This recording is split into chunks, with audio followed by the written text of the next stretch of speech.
Hello and assalamu alaikum dear one. So let's resume our lecture. We were discussing about the principles of insurance. Now we will look into the principle of contribution in detail.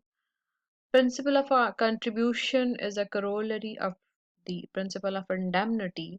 It applies to all contracts of indemnity if the insured has taken out more than one policy on the same subject matter.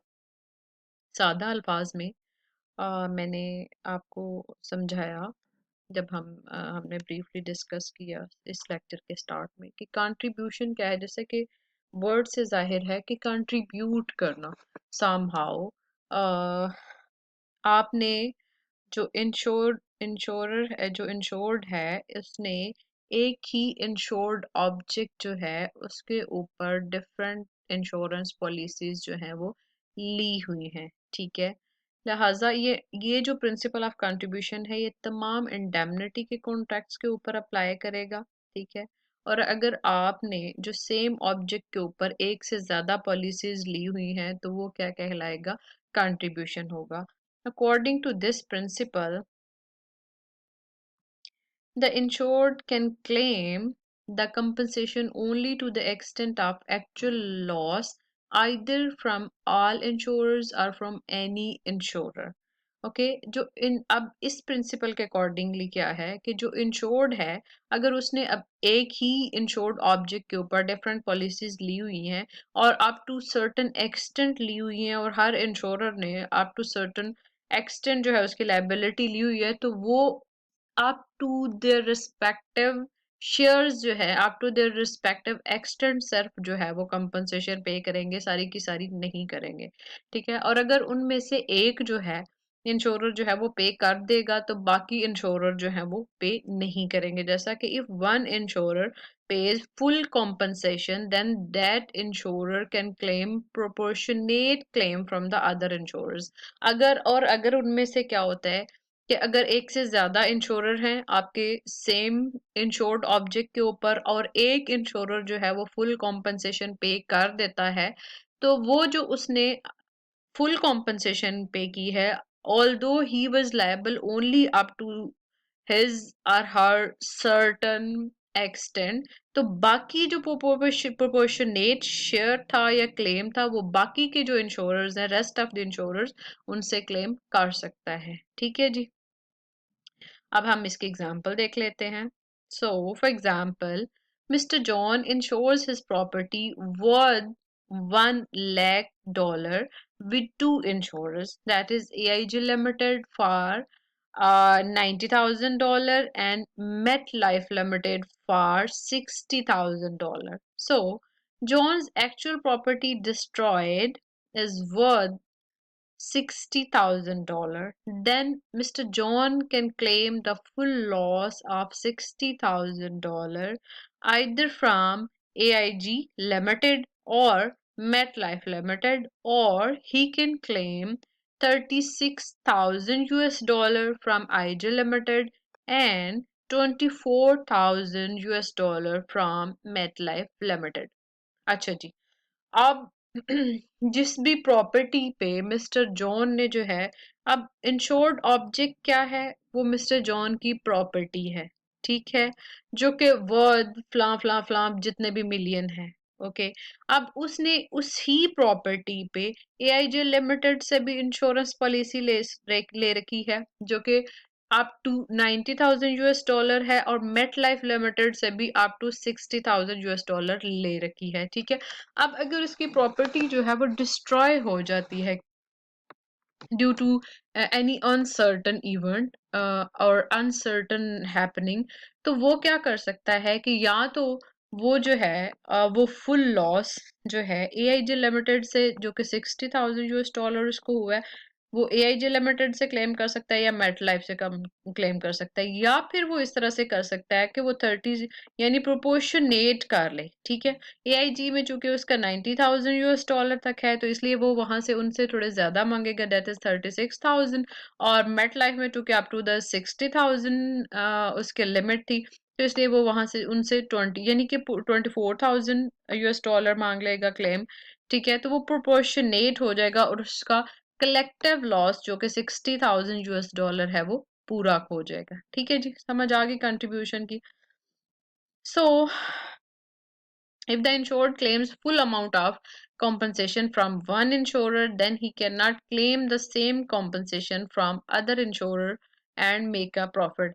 So अगर insured जो है वो full amount compensation की एक insurer से ले सकता है तो वो सेम कॉम्पनसेशन किसी दूसरे इंश्योरर से क्लेम नहीं कर सकता, क्योंकि इंश्योरेंस जो है वो कोई प्रॉफिट नहीं है बल्कि उसमें सिर्फ आपके लॉस को इंडेमनीफाई किया जाता है, कॉम्पनसेट किया जाता है। Secondly, if one insurance company pays the full compensation, then it can recover the proportionate contribution from the other insurance company, जैसे कि AIG लिमिटेड की थी और फिर जो दूसरी कंपनी क्या थी, फॉर एग्जाम्पल कुछ भी कर ले, मैपल लीफ कर लें आप। ठीक है, तो अब वो दोनों उनका जो प्रोपोर्शनेट, अगर मैपल लीफ जो है वो फुल कॉम्पनसेशन पे कर देता है तो वो एआईजी लिमिटेड से जो उनका प्रोपोर्शनेट उसमें शेयर बनता है, कंट्रीब्यूशन है, वो उससे क्लेम कर सकता है दूसरी इंश्योरेंस कंपनी से। ठीक है जी। नाउ अब हमने जो पढ़ना था प्रिंसिपल ऑफ सब्रोगेशन। अच्छा, ये बहुत इंपॉर्टेंट है और बड़े ध्यान से आपने इसको पढ़ना है। सब्रोगेशन है क्या बेसिकली?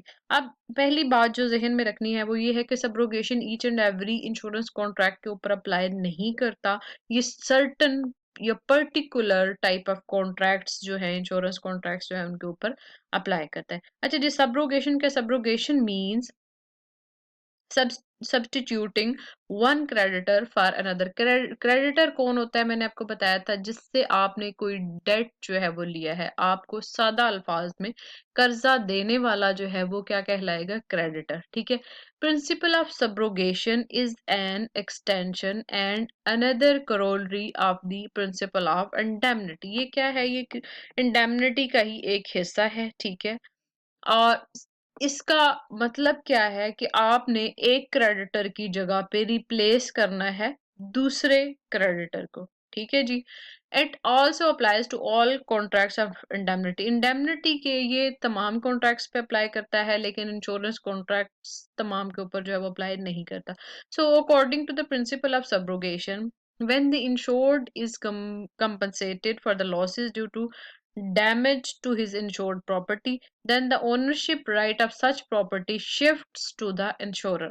इसमें क्या है सब्रोगेशन में कि जब इंश्योर्ड जो था, जिस पर्सन ने पॉलिसी ली हुई है, उसको आपने उसके तमाम लॉसेस जो को उसको उस इंश्योर्ड प्रॉपर्टी के डैमेज की वजह से कॉज हुए थे, उसको कंपनसेट कर दिए हैं एक इंश्योरर ने। तो फिर उस प्रॉपर्टी के ओनरशिप राइट्स जो हैं वो किसको शिफ्ट हो जाएंगे? इंश्योरर को। और इंश्योरर कौन होता है इस एग्जांपल में? इंश्योरेंस कंपनीज होती हैं। ठीक है, तो इंश्योरेंस ओनरशिप राइट जो है वो इंश्योरेंस कंपनी को शिफ्ट कर देंगे। सो this principle is applicable only when the damaged property has any value after the event causing the damage. अच्छा, जिस प्रॉपर्टी को डैमेज काज हुआ है उसकी कोई मॉनिटरी वैल्यू जो है वो है। ठीक है, तो तब ये प्रिंसिपल अप्लाई करेगा। The insurer can benefit out of subrogation rights only to the extent of the amount he has paid to the insured compensation. ठीक है, और अब उसने जो बेनिफिट्स लेने हैं सब्रोगेशन की वजह से, ये लाइक जो ओनरशिप शिफ्ट आया है उसकी वजह से benefits up to the extent insurer ले सकता है जितना कॉम्पनसेशन उसने पे किया है। फॉर एग्जांपल, अगर उसने 20,000 तक इंश्योरेंस जो है वो कॉम्पनसेशन अमाउंट पे किया है, तो वो बेनिफिट भी जो है वो up to the extent of 20,000 ही लेगा, ना कि अगर उस प्रॉपर्टी की वैल्यू 60,000 है तो वो 60,000 ही उसके बेनिफिट्स जो है वो ले लेगा। ये ओनरशिप राइट्स को क्लेम करते हुए वो अपने पास नहीं रख सकता, बल्कि वो सिर्फ अपने कंपनसेशन अमाउंट जो है वो रिकवर करेंगे और बाकी के जो रेजिड्यू अमाउंट होगी वो किसको चली जाएगी? द राइटफुल क्लेमेंट को, या जो रियल ओनर है। अच्छा जी, for example, mister John insures his house for 1 million US dollar. The house is totally destroyed by the negligence of his neighbor, Mr. Tom. The insurance company shall settle the claim of Mr. John for 1 million US dollar. At the same time, it can file a lawsuit against Mr. Tom for 1.2 million US dollar, the market value of the house. So, if insurance company wins the case and collects 1.2 million US dollar from Mr. Tom, then the insurance company will retain $1 million, which it has already paid to Mr. John, plus other expenses such as court fees. The balance amount, if any, will be given to Mr. John, the insured. ठीक है, ये example जो मैंने आप लोगों को समझाई है कि अगर मिस्टर जॉन ने जो है वो अपना घर 1 मिलियन US डॉलर के लिए इंश्योर किया हुआ था, उसका घर डिस्ट्रॉय हो जाता है, मिस्टर टॉम जो कि उसका नेबर है उसके नेग्लिजेंस की वजह से, तो इंश्योरेंस कंपनी ने अगर जो है वो मिस्टर जॉन को 1 मिलियन पे कर दिया है और उसके डैमेज जो उसको कॉज हुआ है, तो अब क्या हो जाएगा, शिफ्ट हो जाएगा ओनरशिप राइट्स जो हैं, वो मिस्टर जॉन के जो ओनरशिप राइट्स थे वो इंश्योरेंस कंपनी को शिफ्ट हो जाएंगे और इंश्योरेंस कंपनी जो है वो ओनर की जगह पे आकर मिस्टर जॉन को के खिलाफ जो है वो लॉ सूट फाइल कर सकती है कि जनाब आपकी नेग्लिजेंस की वजह से हमें ये लॉस अकर हुआ है, तो आप हमें 1.2 मिलियन डॉलर जो है वो हम हमें कंपनसेट करें। अब 1 मिलियन डॉलर जो कि एक्चुअल मार्केट वैल्यू है उस घर की, प्लस जो कोर्ट फीस उस इंश्योरेंस कंपनी ने पे की होंगी और कास्ट जो है उस प्रोसीडिंग की, वो उससे रिकवर करके अगर कोई रेजिड्यू अमाउंट या बैलेंस अमाउंट रह जाती है तो वो किसको जाएगी, मिस्टर जॉन को, जो कि राइटफुल क्लेमर या राइटफुल ओनर है उस प्रॉपर्टी के। ठीक है जी, आगे समझ। Now the principle of loss minimization क्या है? लॉस मिनिमाइजेशन में ये है कि जो इंश्योर्ड है वो उस लॉस को मिनिमाइज करेगा, लाइक प्रॉपर्टी जो अनसर्टेन इवेंट्स हैं उनसे उस अपनी प्रॉपर्टी को, जो इंश्योर्ड ऑब्जेक्ट है उसको बचाने की कोशिश करेगा और एट मोस्ट ऑर्डिनरी प्रूडेंस जो है वो इस्तेमाल करेगा उस प्रॉपर्टी को डैमेज से बचाने के लिए। So according to the principle of loss minimization, insured must always try his level best to minimize the loss of his insured property. In case of uncertain events like a fire outbreak or blast, etc., the insured must take all possible measures and necessary steps to control and reduce the losses in such a scenario. The insured must not neglect and behave irresponsibly during such events just because the property is insured.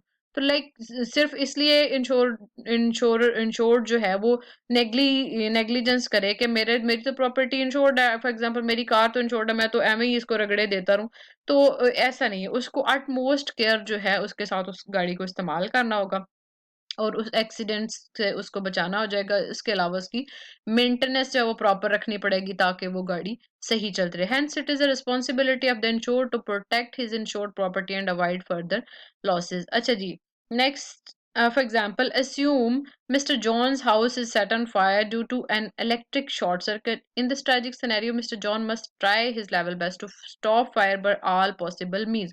अगर घर में आग लग जाती है mister John के, तो उसको क्या करना चाहिए, उसको तमाम नेसेसरी प्रिकॉशनरी मेजर जो है वो लेने चाहिए, like first calling nearest fire department office, asking neighbours for emergency fire extinguishers etcetera. He must not remain inactive and watch his house burning, hoping, why should I worry? I have insured my house. Like अगर वो ये सोचे कि मुझे क्या जरूरत है परेशान होने की, मैंने तो घर को इंश्योर किया, पर इंश्योरेंस कंपनी पे कर देगी, तो इसलिए मुझे क्या जरूरत है फायर एक्सटिंग्विशर्स यूज करने की या नेबर्स को बुलाने की या फायर जो है कंपनीज उनको बुलाने की कि वो आग बुझाएं आके। ठीक है जी। सो ये हो गया लॉस मिनिमाइजेशन का प्रिंसिपल। आगे है जी प्रिंसिपल ऑफ कॉज अप्रोक्सिमा। नियरेस्ट कॉज क्या है? Like when a loss is caused by more than one causes, the approximate or the nearest closest cause should be taken into consideration to decide the liability of the insurer. Like इसकी real cause, जो damage cause हुआ है उसकी real cause को आप जानने की कोशिश करेंगे। The principle states that to find out whether the insurer is liable for the loss और नॉट, कि अब इंश्योरर जो है वो उस लॉस के लिए लायबल है या नहीं, यानी जो आपने इंश्योरेंस पॉलिसी लेते हुए जो कॉन्ट्रैक्ट किया था, क्या इंश्योरर ने आपको उसके खिलाफ जो है वो इंश्योरेंस क्लेम देने का वादा किया था। सो अगर एक कार्गो शिप है फॉर एग्जांपल और वो पंक्चर हो जाता है, जो कि उसकी वजह क्या है कि उसको जो चूहे थे उन्होंने काट लिया, जिसकी वजह से उसमें पानी एंटर हो गया, सी वाटर एंटर हो गया, और सी वाटर एंटर होने की वजह से वो सिंक कर गया, डैमेज हो गया। तो अब नियरेस्ट कॉज हमने देखने की, हालांकि बेसिक जो कॉज होगी वो तो चूहों के काटने की वजह से वो पंक्चर हो गया, ठीक है, उसके उसमें वो पानी घुस गया, लेकिन चूंकि इंश्योरेंस कंपनी ने सी वाटर के खिलाफ जो है वो आपको इंश्योरेंस दी होगी, उसकी वजह से डैमेज काज हुआ है, तो लिहाजा जो है वो हम सी वाटर को ही उसकी अप्रोक्सीमेट कॉज जो है वो समझेंगे, नियरेस्ट कॉज समझते हुए उसको कंपनी जो है वो करेगी लॉस। लाइफ इंश्योरेंसेस जो है उसमें प्रिंसिपल ऑफ कॉज़ा प्रॉक्सिमा जो है वो अप्लाई नहीं करता, चाहे वो नेचुरल डेथ है या अननेचुरल